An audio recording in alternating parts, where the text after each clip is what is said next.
नमस्कार, मैं हूं अंजलि और आप देख रहे हैं 24 इंडिया न्यूज। तो आइए शुरुआत करते हैं आज की प्रमुख खबर से। महाराष्ट्र के दिग्गज नेता पहुंच रहे पूर्वांचल जौनपुर सीट से चुनाव लड़ रहे भाजपा उम्मीदवार कृपाशंकर सिंह और बीपी सरोज के लिए कर रहे प्रचार। देश की आर्थिक राजधानी मुंबई से उत्तर प्रदेश के पूर्वांचल पहुंचे शिवसेना शिंदे गुट के उत्तर प्रदेश, दिल्ली और हरियाणा के प्रदेश प्रभारी विक्रम प्रताप सिंह ने जौनपुर में एक प्रेस कॉन्फ्रेंस करके बताया कि प्रधानमंत्री के कार्यों को और भी आगे बढ़ाने के लिए देश को सशक्त और मजबूत बनाने के लिए शिवसेना पूरी ताकत के साथ मैदान में उतर चुकी है। उत्तर प्रदेश एवं महाराष्ट्र या दिल्ली या हरियाणा जो जवाबदारी हमें पार्टी की तरफ से दी गई है उसमें हम कोई कोर कसर नहीं छोड़ रहे हैं। इसी कड़ी में हम पूर्वांचल की जौनपुर और मछली शहर विधानसभा सीट पर भाजपा प्रत्याशी बीपी सरोज और कृपाशंकर सिंह के लिए प्रचार कर रहे हैं और हमें माता बहनों भाई बुजुर्गों से बहुत अच्छा प्रतिशत भी मिल रहा है। हम पूर्वांचल की पूरी सीट जीत रहे हैं और प्रधानमंत्री के 400 आंकड़े के भी पार कर रहे हैं। देखिए, मैं जनपद जौनपुर में, जौनपुर लोकसभा में, मछली शहर लोकसभा में बहुत ही सुंदर तरीके से मैंने यहाँ पे माहौल देखा है। गांव के किसानों का, कहीं न कहीं गरीबों का, व्यापारियों में, युवाओं में बहुत ही उत्साह है। देश के यशस्वी प्रधानमंत्री नरेंद्र मोदी जी को अब की बार 400 पार, फिर एक बार मोदी सरकार का जो नारा जो लग रहा है गांव-गांव में, लोगों ने जो है ये कहते हुए मैंने देखा है। जैसे ही देखा कि भाई आप मोदी जी के प्रचार के लिए आए हैं, बोले नहीं यहाँ आने का जरूरत नहीं है, आप दूसरे गांव में देख लीजिए, अगले पड़ाव पे आप चले जाइए। यहाँ पे हम सभी लोग जो है अपने प्रधानमंत्री को, बुजुर्ग माताएं अपने पुत्र के रूप में देख रहे हैं, युवा कहीं न कहीं अपने भविष्य के रूप में देख रहे हैं। ऐसे प्रधानमंत्री नरेंद्र मोदी जी का ये चुनाव है। कहीं न कहीं मुझे बहुत ही सुंदर माहौल लगा। कृपाशंकर सिंह जी ने, भारतीय जनता पार्टी की संगठना ने बहुत अच्छे तरीके से यहाँ प्रचार प्रसार किए हैं। मेरा ऐसा मानना है कि जनपद जौनपुर तथा बगल की सीट जो मछली शहर, लाखों वोटों से दोनों प्रत्याशी चुन के आएंगे।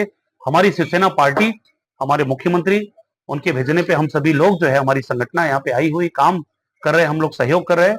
बहुत ही अच्छे तरीके से ये चुनाव चल रहा है। मेरा पूरा विश्वास है कि जनपद जौनपुर में कृपाशंकर सिंह जी बड़े अंतर से चुनाव जीत के आएंगे। मछली शहर के प्रत्याशी कृपाशंकर सरोज के बारे में क्या जानती है? बीपी सरोज भी बहुत ही अच्छे सांसद रहे हैं, क्रिएटिव माइंड है। फिर से उनको भारतीय जनता पार्टी ने जो है उम्मीदवार के रूप में भेजा है। फिर से वो चुनाव जीत के मोदी जी का हाथ मजबूत करेंगे। हमारा लक्ष्य जो है व्यक्ति नहीं है, हमारा लक्ष्य जो है वो नरेंद्र मोदी, प्रधानमंत्री नरेंद्र मोदी जी है। क्योंकि हर एक जो आप जो सांसद पिछली बार चुन के दिए है वो सार्थक हुआ है। क्योंकि धारा 370 जब खत्म हुआ तो 370 सांसदों ने जो है उस भारत के सबसे बड़े पंचायत में मतदान दिया। उस कानून हटाने का जो भारत माँ के पैरों में बेड़ी जकड़ा हुआ था, उसे हटाने का काम इसी सांसदों ने किया था। कृपाशंकर सिंह जब कांग्रेस में थे, पानी पी के गाली देते थे आरएसएस को, भाजपा को। आज एक हिंदूवादी पार्टी शिवसेना उनका प्रचार कर। देखिए, वो विचारधारा जब वो रहे होंगे, उनकी आइडियोलॉजी अलग थी। 100% आज भी कांग्रेस वही काम कर रही है जो पहले करती थी। तब भी वो आरएसएस को गाली देती थी, आज भी आरएसएस को गाली देती थी। लेकिन वो गालियां जो है 10 जनपद से लिख के आता था। तो जो भी रहेगा जो है, हम आप भी जाएंगे तो हमको भी वही बात करना पड़ेगा जो है।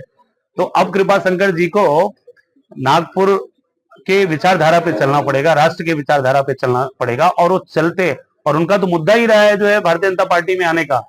जब धारा 370 का विरोध जो है कांग्रेस पार्टी ने किया तो कृपाशंकर सिंह जी पहले व्यक्ति पूरे राष्ट्र में रहे जिन्होंने अपनी रिजाइन, उन्होंने कांग्रेस का त्याग पत्र दे दिया। बाकी कोई दूसरा कारण नहीं रहा है।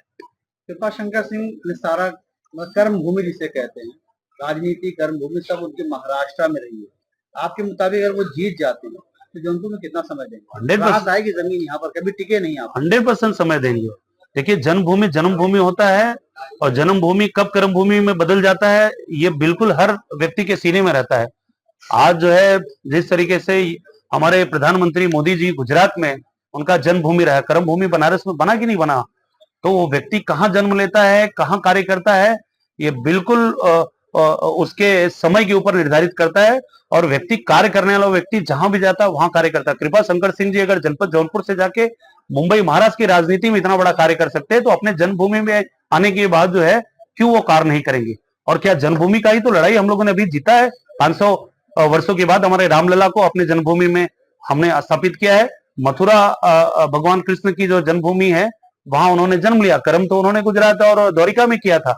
तो हमारा जन्मभूमि होता है, उससे हमारा महत्वता बढ़ता है। और कर्मभूमि का उन्होंने डेवलपमेंट किया है मुंबई की राजनीति में, मुंबई के डेवलपमेंट में कृपा शंकर सिंह जी का बहुत बड़ा योगदान रहा है। और 100% जौनपुर के विकास में, विकसित जौनपुर को बनाने में उनका बहुत बड़ा योगदान रहेगा, ये मेरा मानना है। चुनाव मैदान में आने से पहले क्या कृपा शंकर सिंह ने कोई विकास कार्य कितने बड़े पद पे रहते हुए जन्मभूमि के लिए किया है? नहीं, देखिए, तभी उनका दायित्व तो महाराष्ट्र में था। महाराष्ट्र में 4 बार वो विधायक, 2 बार वो गृह मंत्री, अलग अलग संगठन के पद पे थे। जनपद जौनपुर में आना जाना किया जाता है 100% उनके गांव में, उनके गांव में सौदरपुर में बहुत सारे डेवलपमेंट का कार्य उन्होंने कराया है। मैं उतना डीपली तो मैं जानता नहीं हूँ, लेकिन फिर भी 100% उनका आवागमन, आना जाना जनपद जौनपुर से बिल्कुल रहा है। और जनपद जौनपुर के जितने भी युवा गए होंगे, कृपा शंकर सिंह जी उनको स्टेबल करने के लिए हमेशा उनका मदद की है। और अब उनको दायित्व सांसद के रूप में यहाँ की जनता चुन के देगी। तो मेरा विश्वास है कि जनपद जौनपुर के विकास के लिए कृपा शंकर जी एक मील के पत्थर के रूप में साबित होंगे, ऐसा मेरा मानना है। जीतने का अंतर कितने वोटों का रहेगा? अभी तो जनता जनार्दन तय करेगी। आप भी लगातार फील्ड में हैं। बिल्कुल, लाख वोट से ज्यादा मार्जिन रहे, मेरा ऐसा मानना है। 1.5 लाख प्लस जो है से इनका जीत होना चाहिए। जिस तरीके से मैंने माहौल देखा है, 1.5 लाख से ज्यादा मतों से चुन के आएंगे। खबरों में अब तक के लिए बस इतना ही। मिलते हैं फिर ऐसी ही बड़ी खबर के साथ। तब तक के लिए नमस्कार और देखते रहिए 24 इंडिया न्यूज।